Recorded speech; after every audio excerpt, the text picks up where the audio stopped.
il faut pas que tu aies peur de te tromper de chemin et d'aller dans une direction qu'au final tu n'apprécies pas ou de faire des actions qui font que tu vas être dans une vie que t'aimes pas parce que ça peut se changer et ça sera toujours mieux d'essayer des choses qui au final te plaisent pas et après tu réajustes, tu changes plutôt que de rien faire.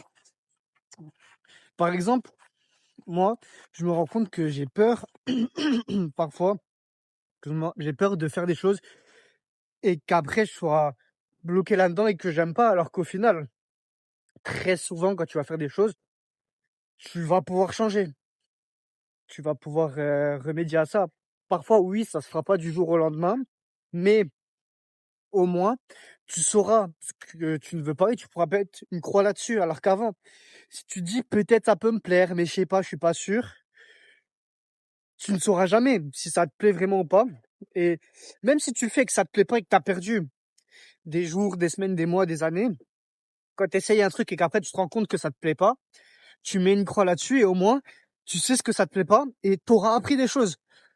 Dans tous les cas, tu apprendras beaucoup plus en faisant quelque chose que au final tu pas forcément aimé, plutôt qu'en ne faisant rien et en n'essayant pas.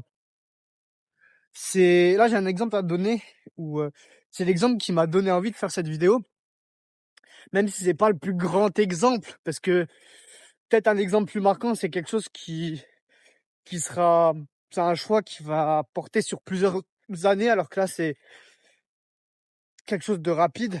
Mais par exemple, là, j'avais eu un cours en ligne il y a quelques jours et on devait faire un, travail.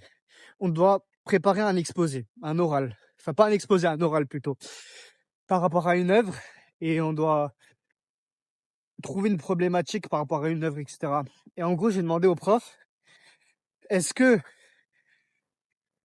si je choisis une œuvre et que je vois que ça m'inspire pas, est-ce que j'ai le droit de changer d'œuvre?» Et le problème, c'est pas tant poser la question parce que, tu vois, je me renseigne, je demande si je peux changer, OK. Mais le problème, c'est que j'ai posé la question avant même d'avoir regardé les œuvres. Ça veut dire, je savais même pas s'il y avait une œuvre qui allait m'inspirer ou pas. J'ai tout de suite réfléchi à l'après, à quand je devrais choisir une œuvre, et cetera, alors que j'ai même pas commencé à faire ça. Même si à l'exemple, c'est peut-être un exemple simple, ça peut montrer que, enfin, ça m'a fait prendre conscience. Je le savais déjà, mais là, ça m'a fait prendre conscience avec un exemple précis que il y a plein de moments où j'ai envie de faire des choses et où toi, tu peux avoir envie de faire des choses, mais avant même de les faire, on se pose des questions, on se dit, OK, est-ce qu'il y a ça qui va se passer? Est-ce qu'il y a ça qui va se passer? Par exemple, si toi, tu as envie de te lancer sur YouTube, tu peux te dire: «Ah, mais il y a le regard, il y a peut-être des proches qui vont tomber sur mes vidéos et cetera». Mais c'est une éventualité et ça se trouve, ils vont même pas tomber dessus et ça, avant de passer à l'action, tu vas pas le savoir. Ou par exemple, moi, au début de ma chaîne, à un moment, j'avais pas mal d'idées, mais je me disais: «Toutes les idées que j'ai pas envie de les poster maintenant. J'ai pas envie de faire, plein de vidéos maintenant». Pourquoi? Parce que j'ai peur d'être à court d'idées. J'ai peur que si, par exemple, là, j'ai 5 idées de vidéos, si je poste les 5 en 5 jours, que je fais 5 vidéos d'affilée, j'ai peur qu'après, pendant un moment, j'ai plus d'idées. J'avais peur de quelque chose avant même d'avoir essayé et après, je me suis rendu compte que non, non. Au début, j'ai espacé les vidéos, mais après, je me suis dit: «Ah, j'ai pas mal d'idées, vas-y, je vais essayer de les poster à la chaîne, à la suite» et au final, je me suis rendu compte que ça me, ça me j'avais encore des idées après ça. J'étais pas bridé, j'avais pas tout épuisé mon stock d'idées. Enfin, si, je l'avais épuisé, mais après, justement, j'avais d'autres idées qui venaient et j'avais la peur de ne plus avoir assez d'idées pour faire des vidéos. J'avais cette peur et au final, je me suis rendu compte que la peur-là, elle n'existait pas parce que, au contraire, le fait de poster régulièrement, ça participe au fait que j'ai encore plus d'idées, tout simplement. D'ailleurs, si tu veux, hésite pas, j'ai créé un e-book qui t'aide à trouver des idées de vidéos authentiques. Il est gratuit. Honnêtement, de base, je l'avais mis payant, mais finalement, je te l'ai mis gratuit là dans la description. Hésite pas si tu veux aussi créer des vidéos. Mais donc là, je m'étais rendu compte que je mettais une peur et j'avais peur de quelque chose que je ne faisais même pas. Heu, du coup, c'est ça, pas ça, l'action et après tu vois, après, et trompe-toi, échoue et après tu verras, après tu avises.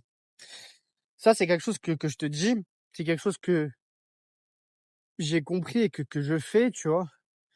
Par exemple, comme je t'ai dit avec, le fait de poster pas mal de vidéos, mais je suis conscient que c'est quelque chose sur lequel je dois beaucoup travailler parce que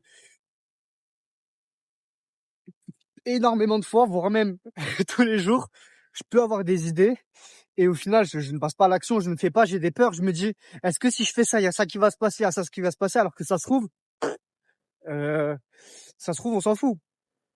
Par exemple, YouTube, je pensais que j'allais avoir beaucoup plus de haters et au final, il y en a pas, hein.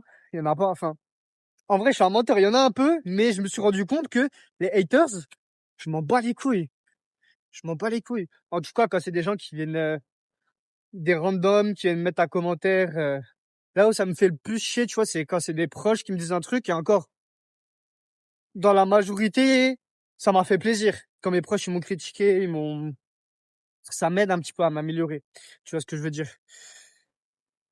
Après, je pense que cette peur de ne pas essayer, ça peut être lié aussi à l'enfance.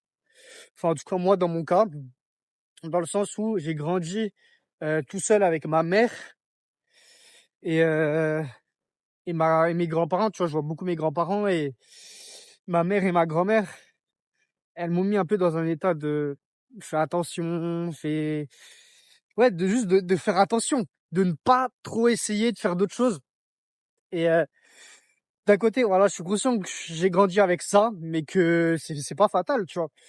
Que c'est peut-être à cause d'elles que j'ai, cette peur d'essayer les choses et que je me pose trop de questions, mais bah, c'est quelque chose bien sûr que je peux changer et je suis même pas énervé contre elles parce qu'elles, de leur vision, c'est la bonne chose à faire, tu vois?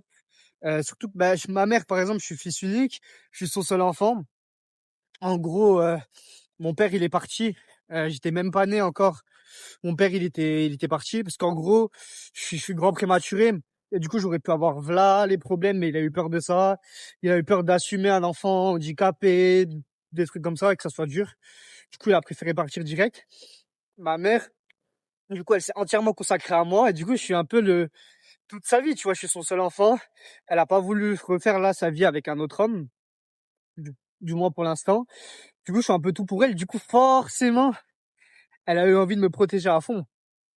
Surtout qu'elle, d'un côté, c'est une femme et je suis conscient que peut-être les femmes, elles ont besoin de plus se protéger que les hommes. Hem, donc je lui en veux même pas de m'avoir mis un peu ces pensées en tête, mais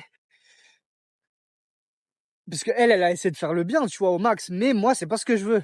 Je suis pas en accord avec ça, avec le fait de me poser trop de questions avant de faire un truc, d'avoir peur d'échouer, de faire plein de trucs comme ça. Hem, après elle, tu vois, elle m'encourage à faire des trucs. Elle me dit,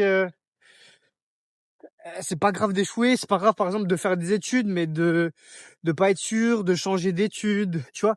Elle a quand même une mentale où en mode si tu te trompes, c'est pas grave. Elle est dans une mentale où justement elle me dit de chercher des trucs à faire, enfin de chercher des trucs à faire, que c'est pas grave de pas trouver ce qu'on veut dans la vie tôt, parce qu'elle, elle a trouvé son métier de rêve à 35 ans et avant ça, elle a essayé de faire pas mal de métiers différents et elle a trouvé, voilà, sa vocation à 35 ans et du coup dans ça, je suis d'accord avec elle. Mais d'un autre côté, elle me met quand même des pensées du style, «Prends pas trop de risques, je veux la sécurité», des trucs comme ça. Alors que c'est pas forcément ce que je veux, j'ai envie de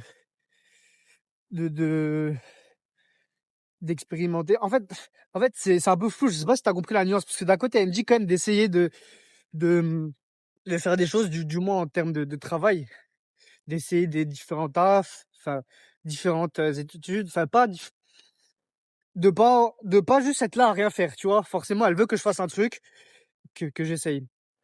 Mais d'un autre côté, elle essaie quand même de trop me protéger. Je sais pas si tu as vu la différence? J'ai essayé de l'expliquer plutôt dans la vidéo. Heu, voilà, surtout par rapport au début, par rapport au fait de pas trop se poser de questions et voilà, de foncer. Je vais te laisser là-dessus sur cette vidéo. Hésite pas à commenter ou à m'envoyer des messages en privé si tu as kiffé ou si tu as des questions, si tu veux me parler, n'importe quoi. Et comme d'hab, kiffe ta vie et vois positif.